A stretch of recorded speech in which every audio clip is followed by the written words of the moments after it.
امریکہ نے جنگ بندی میں توسیع کے باوجود ایران کو معاشی لحاظ سے نقصان پہنچاتے رہنے کا اعلان کر دیا۔ ترجمان وائٹ ہاؤس کیرولین لیوٹ نے واضح کیا، بحری ناکہ بندی اور معاشی دباؤ کی مہم جنگ بندی برقرار رہنے تک جاری رہے گی۔ ناکہ بندی کے ذریعے امریکہ ایران کی معیشت کو مکمل طور پر جکڑ رہا ہے۔ ایران کو روزانہ $50 کروڑ کا نقصان ہو رہا ہے اور تیل کے ذخائر بڑھ چکے ہیں۔ تہران معاشی دباؤ کے باعث اپنے لوگوں کو ادائیگیاں بھی نہیں کر پا رہا۔ کیرولین لیوٹ نے باور کرایا کہ امریکہ جنگ بندی میں توسیع کے بعد ایران کے جواب کا منتظر ہے۔ صدر ٹرمپ ایران کی جانب سے واضح پیش رفت دیکھنا چاہتے ہیں۔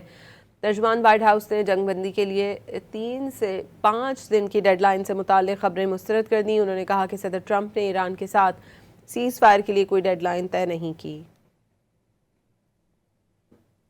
As we await that response, there's a ceasefire with the military and kinetic strikes, but Operation Economic Fury continues, and the effective and successful naval blockade continues as well of ships and vessels that are moving to and from Iranian ports.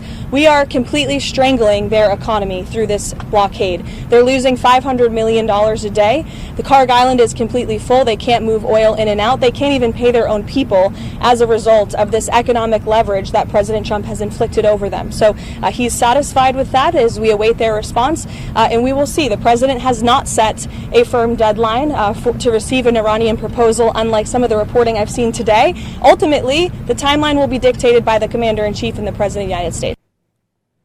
As we await that response, there's a ceasefire with the military and kinetic strikes, but Operation Economic Fury continues, and the effective and successful naval blockade continues as well of ships and vessels that are moving to and from Iranian ports.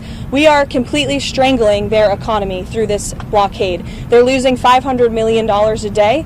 The Karg Island is completely full. They can't move oil in and out. They can't even pay their own people as a result of this economic leverage that President Trump has inflicted over them. So he's satisfied with that as we await their response, and we will see. The president has not set a firm deadline to receive an Iranian proposal, unlike some of the reporting I've seen today.